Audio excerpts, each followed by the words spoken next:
ఏదైతే నిన్న శివ దీక్ష చేస్తున్న అనేక మంది శివ భక్తులు ఉన్నారో వాళ్ళ సంబంధం పైన లాఠీ చార్జ్ చేయడం భారతీయ జనతా పార్టీ ఖండిస్తుంది. శివ భక్తులు ఎవరైతే మాల ధారణ చేసిన వాళ్ళు ఎవరైనా ఉంటే అది మన దేవీ నవరాత్రులకు వచ్చే దేవీ భక్తులు అయిన కానీ అయ్యప్ప స్వామి భక్తులైన వాళ్ళు స్వయంగా స్వామివారి స్వరూపంగా మనం భావిస్తాం.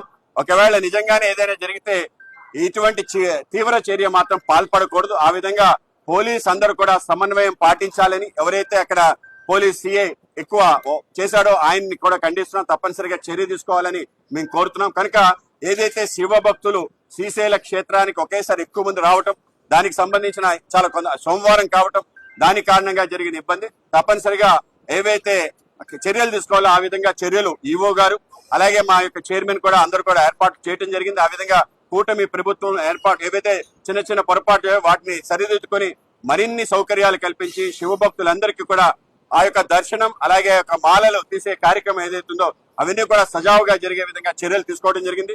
ఆ విధంగా మొత్తం ఇప్పటికే అన్ని రకాల చర్యలు తీసుకున్నారు. అందరికీ కలిసిన సౌకర్యాలు కూడా పెద్ద ఎత్తున కల్పించడం జరిగింది. ఆ విధంగానే వెళ్తాం.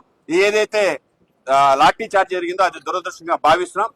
మళ్ళీ ఇటువంటి చర్యలు జరగకుండా మేము చర్యలు తీసుకుంటామని తెలియజేస్తాం. Right, thank you.